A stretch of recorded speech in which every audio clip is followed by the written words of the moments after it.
Vətən sevgisi. Vətənə məhəbbət insanın daxilindən, qanından gəlsə də, vətənpərvərlik hissi körpə yaşlarda aşılanmalı, vətənpərvərlik tərbiyəsi ailədə başlayıb məktəbdə davam etməli, cəmiyyətdə formalaşmalıdır. Uşaqların milli mənlik şüurunun, vətənpərvərlik hisslərinin tərbiyəsi, onlarda ölkə, vətən sevgisinin formalaşması hər bir müəllimi düşündürən vacib məsələlərdən biri olmalıdır. Abşeron Xızı Regional Təhsil İdarəsinin tabeliyində fəaliyyət göstərən Nəsrəddin Tusi adına Sumqayıt şəhər 12 nömrəli tam orta məktəbdə şagirdlərə təkcə bilik verilmir. Onlar həm də vətənə layiqli şəxsiyyət kimi yetişdirilir. Mən sülhə səs verirəm, milyonlardan biri tək.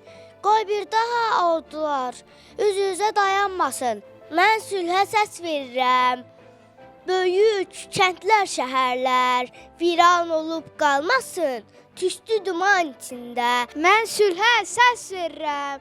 Ağ saçlı anaların gözləri yaşla dolub, qəlbi darda qalmasın. Reyhan Baxşıyevanın rəhbərlik etdiyi pedaqoji kollektivin keçirdiyi kütləvi tədbirlər, maarifləndirmə və təbliğat işləri bilavasitə şagirdlərin mənəvi, fiziki, psixoloji hazırlığının təmin edilməsinə, onlarda vətənə, doğma torpağa məhəbbət hissinin yüksəldilməsinə, eləcə də milli mənəvi dəyərlərin qorunub saxlanmasına yönəldilir. Biz isə məktəbdə bu vətənpərvərlik hissini alırıq. Müəllimlərimiz bizə bu vətənpərvərlik hissini aşılayırlar. Hansı ki, müxtəlif dərslərdə ədəbiyyat, hərbi, yəni gəncdən çağırışa qədərki hazırlığı, tarix dərslərinin bizə tədris edən müəllimlər bunu bizə lazımı qədər aşılayırlar. Və mən düşünürəm ki, vətənpərvər olmaq, vətənin qədrini bilmək, onu qorumaq, onun gələcəyini öz əlləri ilə qurmaq üçün möhkəm təməl yaratmaq hər bir Azərbaycan vətəndaşının borcudur. Məktəbimizdə vətənpərvərlik tərbiyəsi 1 və 11-ci siniflərdə mükəmməl şəkildə tədbirlər planına uyğun həyata keçirilir.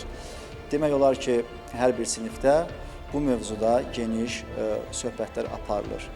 Ümumiyyətlə, aprel ayına təsadüf etdiyinə görə bildirmək istəyirəm ki, biz aprel ayının ikisində və mütəmadi deməli olduqca biz aprel döyüşləri, 1-ci Qarabağ döyüşləri, 2-ci Qarabağ döyüşlərində zəfər qazanmağımızın bütün mahiyyətlərini açıqlaması ilə şagirdlərimizə izah edirik. Gənc şagirdlərə isə gənclərin çağırışa qədərki hazırlığı fənnini tədris etmək onların milli mənlik və vətənpərvərlik hisslərini tərbiyə edir, bu ruhda böyüməsində mühüm rol oynayır. Bu fənn öz məzmunu etibarilə şagirdlərdə vətənpərvərlik, əqidəlilik, dözümlülük, cəsurluq, intizam və şəxsi məsuliyyət hissi kimi mənəvi keyfiyyətlərin inkişaf etdirilməsini, mülki müdafiə və ilkin tibbi yardım bacarıqlarının formalaşdırılmasını nəzərdə tutur. Məktəbin bütün sinif otaqları şəhidlərimizin adını daşıyır. Bu da bir daha sübut edir ki, şəhidlərimiz hər zaman qəlbimizdə yaşayacaq. Onların xatirələri yad ediləcək. Elvin Qudrətov, Şəmistan Fikrətli, Elbrus İsmailov, bugün informasiya proqramı üçün.